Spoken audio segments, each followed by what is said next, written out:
আজকে সড়ক পথ ব্লক করেছি, আগামীকালকে রেলপথ ব্লক করব এবং পরশুদিন নৌপথ ব্লক করব। একদম বাধ্য করবেন না যাতে আমরা সমস্ত ঢাকা শহর অচল করে দেই। ইনশাআল্লাহ ভৈরব জেলা হবে। আমরা কর্মসূচি দিব, আপনারা কি থাকতে রাজি আছেন? সড়ক পথ, রেলপথ এবং নৌপথ বন্ধ করা ব্যাপার না। যারা যারা যারা চাই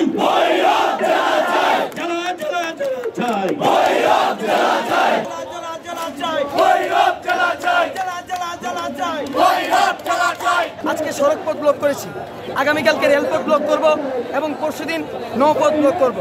এরপরও যদি সরকার আমাদেরকে জেলা হিসেবে ঘোষণা না করে, আমরা ভৈরববাসী নিজেরাই নিজেদেরকে জেলা ঘোষণা করে দিব। এবং যদি আগামী 3 দিনের মধ্যে অন্তর্বর্তীকালীন সরকার আমাদেরকে জেলা হিসেবে ঘোষণা না করে, আমরা অন্তর্বর্তীকালীন সরকারের পতনের ডাক দিতে কৃপণতা করবো না ইনশাআল্লাহ। আমাদের ভৈরব যে পরিমাণ কারেন্ট আমরা ব্যবহার করি, বাকি 13টা থানা মিলে সেই পরিমাণ কারেন্ট ব্যবহার করে। প্রিয় ভাইরা, আমরা যখন রাস্তায় নেমে এসেছি, অবশ্যই জেলা বাস্তবায়ন করে রাস্তা থেকে ফিরে যাব। আপনি ভৈরবের মানুষের প্রাণের দাবি মেনে নিন, না হলে অনেক বিকল্প ব্যবস্থা আমাদের আছে। প্রিয় ভাইরা, ভৈরবের রেলপথ, নদীপথ, সড়ক পথ তো আছেই, পাশাপাশি ভৈরবের উপর দিয়ে কিন্তু সমস্ত ঢাকায় কারেন্ট সাপ্লাই হয়। ভৈরবের উপর দিয়ে সারা ঢাকায় গ্যাস সাপ্লাই হয়।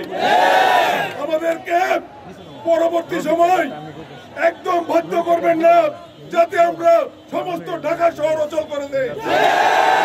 মাত্র 30% টাকায় জমির মালিক হয়ে নতুন বাংলাদেশের গড়ে তোলার স্বপ্ন দেখা বাংলা বসতি।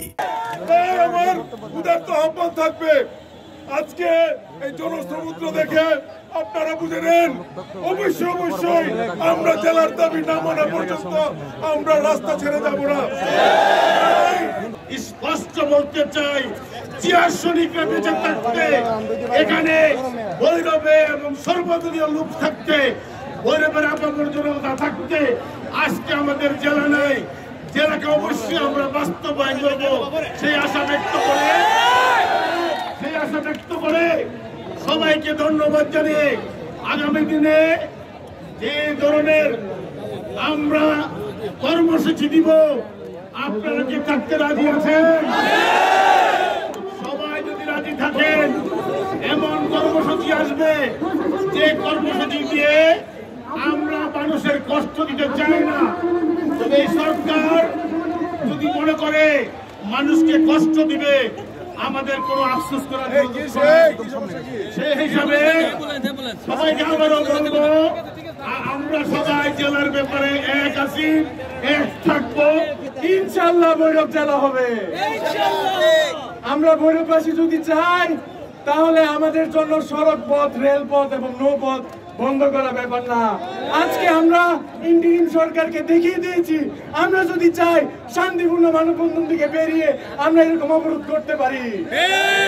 প্রিয় ভৈরববাসী, আমরা এখনো সরকারের কাছে দাবি রাখছি যে আপনারা অতি শীঘ্রই আমাদের দাবি মেনে নিন, না হলে আমরা এর থেকে কঠোর মানববন্ধন, অবরোধে যেতে রাজি আছি। যারা যারা যারা চাই, ভৈরব যারা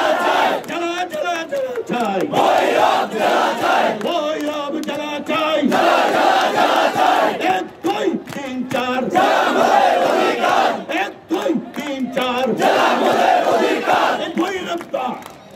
ভৈরব